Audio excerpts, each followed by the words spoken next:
Hey guys, CreamCrazy here. Welcome to the second part of Wrestling Rant Week.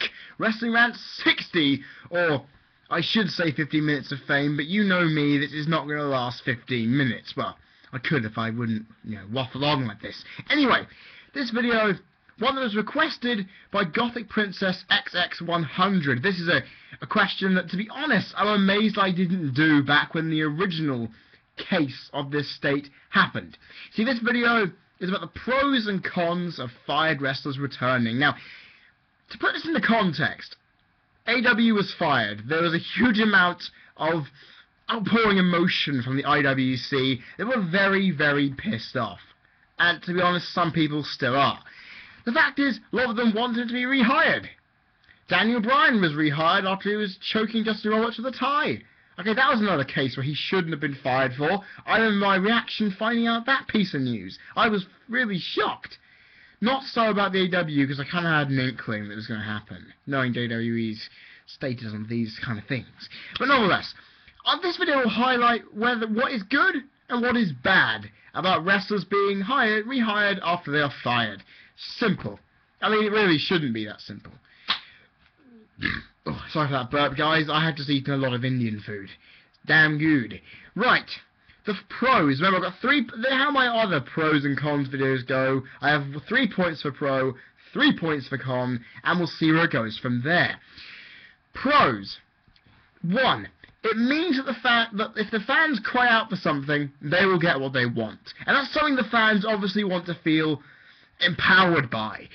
We feel as the internet fans, and just about actually fans in general, we don't get any sort of input. And I've always been a very vocal critic of fan input when it comes to wrestling. The fact is, we don't get it. So if the fans shout out saying, "You fired this guy for the wrong reasons, we want him back." Hey, it happened to Matt Hardy, didn't it? Matt Hardy was told, "Yeah, we want you back, and WWE had to bend over backwards to get him back. It works, and therefore the WWE fans will feel empowered. Wrestling fans, if they get what they want by doing this, it'll prove that what they are doing actually means something. They can just go there and say, "Yeah, I wanna just get a guy back, and I'm not gonna shut up until I do it." It'll mean that we have a reason to rant about something on the internet. It gives us purpose. Right? It gives us as fans purpose. For all the stuff we're doing on YouTube, complaining about something, to see it happen is something that makes us feel all warm and fuzzy inside. Am I right, folks? Because you've been doing YouTube a lot, and to be honest, as long as I have, or longer, where you kind of go on about things, it's bound to happen. Something you say is bound to happen. I don't know what it could be, but it's bound to happen. Number 2. It shows that just how popular that person who's been fired actually is.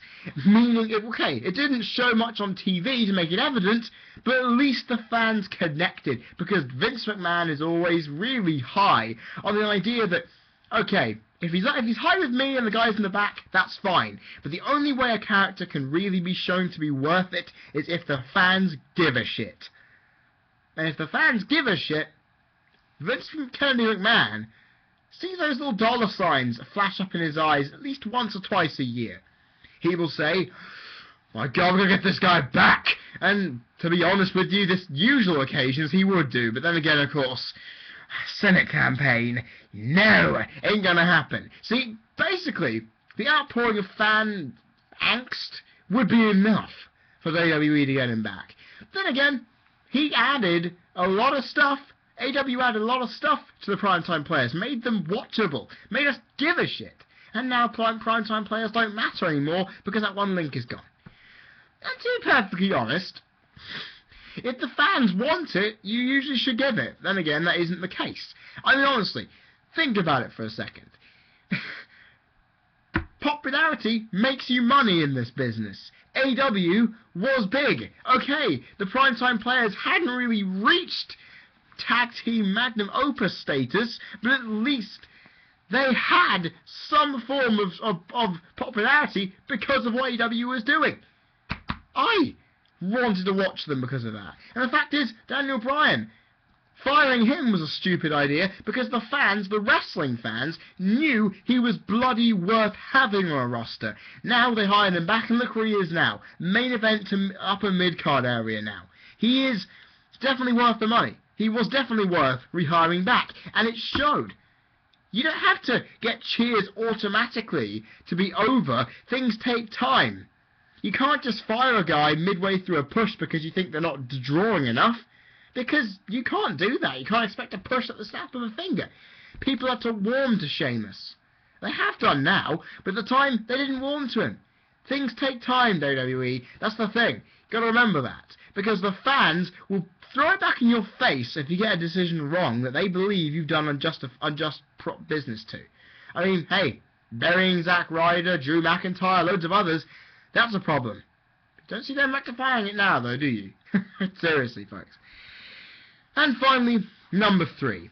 It proves that WWE is forgiving and allows the guys a second chance if the decision causes them to look bad on the moral department. Because honestly, WWE make the decisions for better or for worse when it comes to firing someone. The 3 big cases, AW, of course, they fired him because they wanted to save Linda McMahon political face, knowing the stuff he said about supporting her campaign would come back and bite WWE in the arse, knowing that wrestlers were supporting her campaign. I can totally see why they would fire him, because honestly, it kept them face. And honestly, though, they will probably hire him back if he, well, hadn't burnt the bridges, so to speak. Daniel Bryan was brought back mostly because they realised, whoa, we kind of went a bit overboard here. We don't usually fire a guy for doing something like that. To be honest, I'm amazed they did. The fact is, they shouldn't have done. They realised their mistake. They thought, okay, this guy, one of the best wrestlers to ever come out of North America in the last couple of decades. We want him in our brand to make us look legitimate. Let's bring him back. Matt Hardy, good wrestler who has been hard done by. We shouldn't have released him. It makes him look bad. It makes Lita and Edge look even worse. And we realise we can capitalise on that. Plus, what's worse than him losing his girlfriend and then losing his job shortly after? And his best friend, if you count Edge into the picture. So, it makes sense. On the moral department, WWE needs to feel and make the public look that they're not just some big, giant conglomerate who can just swing an axe wherever they want. This gives them the opportunity to say, look, okay, I know we made a mistake. But I'm sorry. We're sorry. The WWE, World Wrestling Entertainment Inc., are sorry for all these problems. Can you please accept our job offer back? Okay? That's probably what it is. I mean, honestly, even a big corporation, I was about to say faceless corporation, but Vince's face is the corporation, so that line would never work. The fact is, he would want to do something like that. He would want to look good in our eyes, despite the fact a lot of the time he doesn't. Yeah, I know some of you out there. Hey, Vince McMahon never looks good in my eyes, but I cut him some slack when I need to. Fact is, WWE, if they always looked mean and aggressive as a corporate figurehead, no one would want to invest, because they wouldn't be able to find leeway. If the wrestlers can't find the same leeway, then what's the point? Because it's what they need to do. Any corporation, after something bad where the fans and the people who love the company turn on them, they need to get them back somehow. Why not become the forgiving, apologetic face of a company and go, look, okay, I'm sorry, please just come back here. It'll make the people come back and we'll be friends again. It doesn't usually happen like that, but you get my drift. And yeah, that's the pros done. I'm just going to quickly put my computer's charger in. I should have done this before I put the video on. That's another problem when you make these at 9:30 something in the evening and you lose track of things. Anyway, here are the cons of wrestlers being rehired after they're fired. Now, I actually took a little while thinking about these, because I had to just think, okay, what have I put as pros and what is the complete opposite? Okay, let's go for it. 1. WWE has to show that they have the authority to keep to their decisions, because if they keep going back on them, it makes that authority look weak. That is the complete opposite of the third point of pro, because honestly, WWE need to tell these wrestlers who's the boss. If you do something out of line, okay, in AEW's case, he kind of dug his own grave, because he, of course, did the unwritten rule, he said something which could be taken as libel. To be perfectly honest, Kobe Bryant was not charged. He could have been done for libel. Honestly, it's a publicly traded company, they could have been done. So in a way I can see why they wanted to fire him. It's obvious. And honestly, WWE does not want to seem like the wrestlers can walk all over them. They don't want to feel like the WWE can be taken for ransom by somebody. They want to be able to show authority, to show strength by putting these rules down. Okay, it's bad that they're unwritten, but at the same time, you don't cross Vince McMahon. If he says something, even if you don't hear it, you got to find out about it. Because if it comes from McMahon's mouth, he never really changes his mind. So honestly, this is a message to almost everybody who works in the WWE. If you somehow come across this, don't do anything that you think Vince McMahon wouldn't do. Basically, just follow the rules. Okay, following the rules in a company run by a tyrannical dictator of a boss is bad. That's obviously going to get you nowhere. But the fact is, where would you rather be? Making a couple £100 wrestling good matches, or wrestling good, if you're in a good spot, wrestling good matches and earning a fucking decent wage. I'm just saying, the WWE wants to show their strength, and the only way they can do it is by clamping down on a guy saying, I'll make an example of this guy. You do anything out of order, you'll follow the same way as him. It's the same thing with the strike rule in the wellness policy. You do it 3 times, and you're done. If you even get suspended once or twice, they make an example out of you. Rey Mysterio got ridiculed by people backstage because he broke rules, kept barking them for contracts, got suspended while injured, all that stuff. He was made ridicule of by guys backstage because he broke rules. He broke rules and wanted to try and test them, to take advantage. Say, look, you know how profitable I am. Here comes I want a big contract. WWE, we're not going to bend over backwards for him. So you see my point. They need strength. And the only way they can exert strength is by having authority. They don't have it. They look weak. We can take advantage, and they do not want that. They want to keep control of this giant wrestling monopoly. They will do it. Seriously, they will do it. Number 2. It could mean, in a case, a wrestler has legitimately done something bad. But that wrestler, will outright win if the company will see him valuable enough.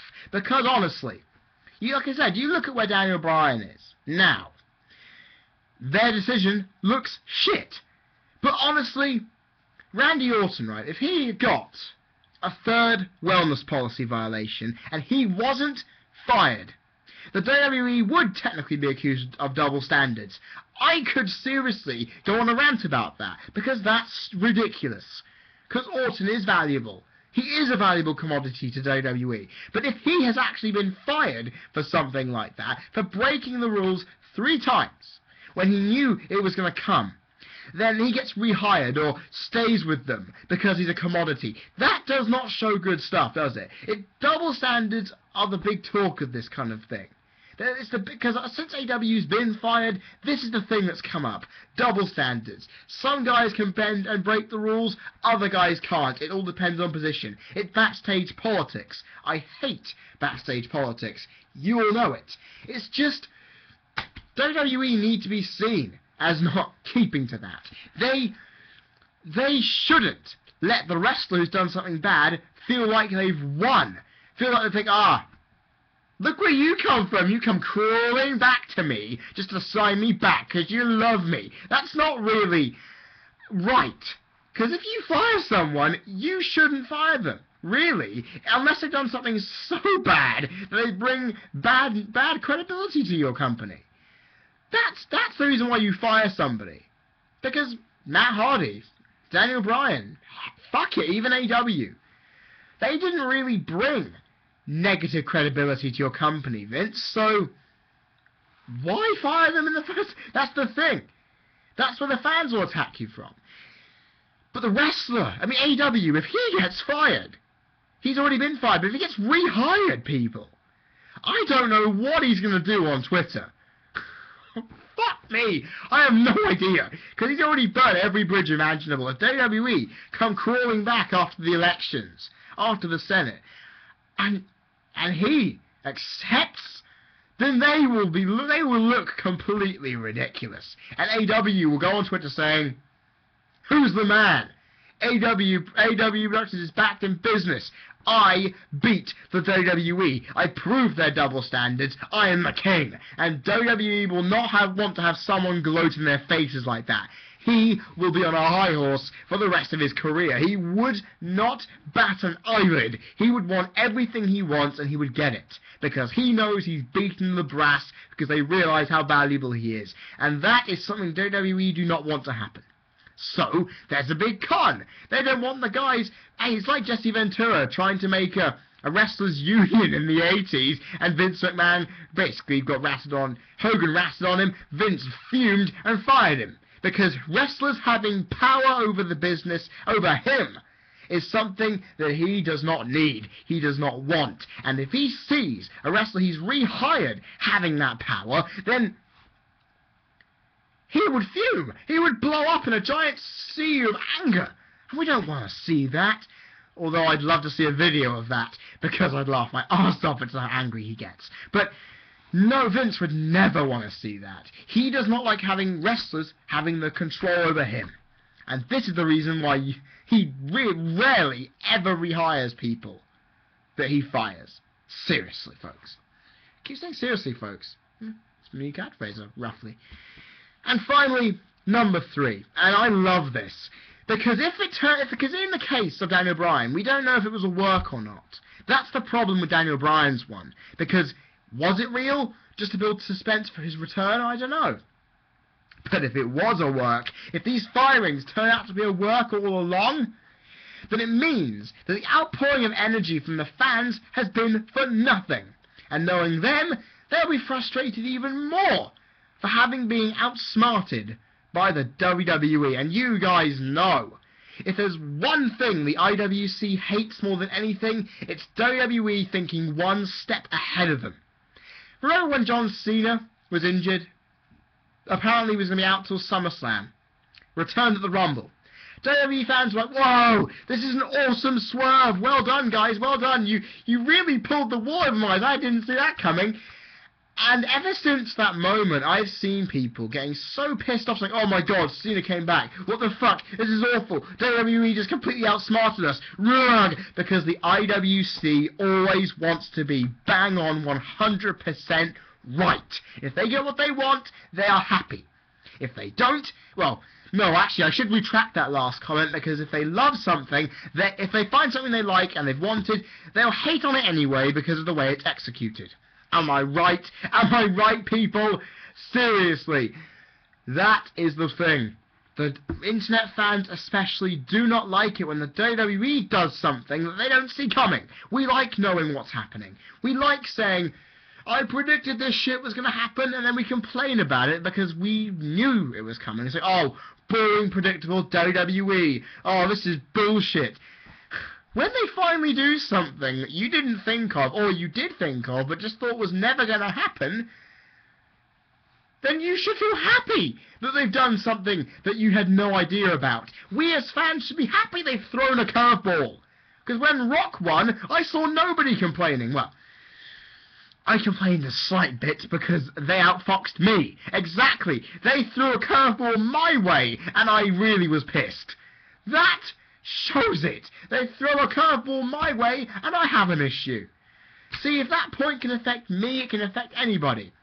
We don't like the WWE throwing the ball another way. Hell, if TNA did the same, if Ring of Honor did the same, if CZW did the same. Hell, if any of the Japanese companies, Pro Wrestling Noah, New Japan Pro Wrestling, those guys did something like that, well, if their fans would go, "Oh, I respect this, fantastic," we probably would say, "You sons of bitches. That should have been my idea. How can you dare throw a curveball my way? You guys are stupid. What do you think of throwing something we didn't see coming out of the way? Because we hate on everything. It's obvious. If they threw a curveball like that, we would hate on it. Because if it was a work, if a rehiring was a work, we would say, "Oh, you absolute retards." So all that campaigning, all the Facebook pages, all the petitions, all the The outpouring of emotion here on YouTube was for nothing. I wasted my time, my energy, my everything on this. Therefore, you think consider yourself to be the big guys in all this? Ha! We as wrestling fans are bigger. You may have gotten better of me in this round, but it's not going to happen again. And that's the attitude they always have. If it's going to be like that, it's painfully obvious, people. We don't like it when a wrestling company gets and does whatever it wants to and we don't see it coming. Because, yeah, we just want to be right. I don't like it that we as wrestling fans are always right, because it's good to see a curveball out of nowhere. I just don't understand why people have to be so pissed off when a curveball happens. You know? I mean, Punk turning heel no one saw coming. People liked it. There's a lot of people who hated it too, but there weren't as many. But you see, a lot of people didn't see it coming. It happened. People vented. Enough said. Oh, here's that bottle of water. God. I'm at nearly 21-minute mark, guys. I'm going to end it there. The pros and cons of rehired wrestlers being fired.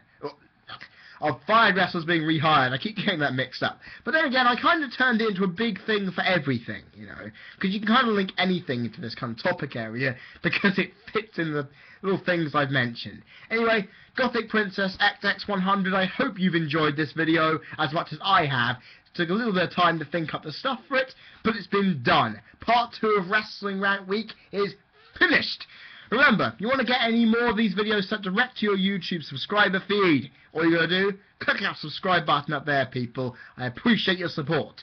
Also, like my Facebook page down there, search me on Skype, ask me Q&A questions. They will be asked, they will be answered in December, people, in case you're wondering. Also, add my blog to your bookmarks too, because I'm not going to be doing many videos down there in Falmouth, so that's where you're going to see it. That's where you're going to see my running commentary on wrestling as it is. So bookmark it, why don't you? Because you're going to need it, people. Just saying, you're going to need it if you want to catch up with me. Because I'm going to post those on Facebook, and that'll be that. Anyway, my next video tomorrow, everybody, you don't have to wait long, is a video that I think will divide opinions. Mostly because it's to do with a wrestler, a character who is up and coming. A man who we've recently found out has been gaining the support of the game, Triple H. Damien Sandow. And I'm asking this question. Is he the most compelling character in WWE today? And that's a very broad question, because technically, compelling means of great interest. So I'm going to have a yes column and a no column, just like I've done today with pros and cons. 3 yes, 3 no, just to balance out an argument. To see what you guys think. And remember, anything you've heard about the topic I've spoken about today, put your opinions in the comments section. I want to hear what you think. Guys, I've been Cream Crazy. You've been people watching. This has been Wrestling Rant 60. The pros and cons of fired wrestlers returning. And I will see you guys tomorrow for the 3rd part of Wrestling Rant Week. See you guys then. Have a fantastic night.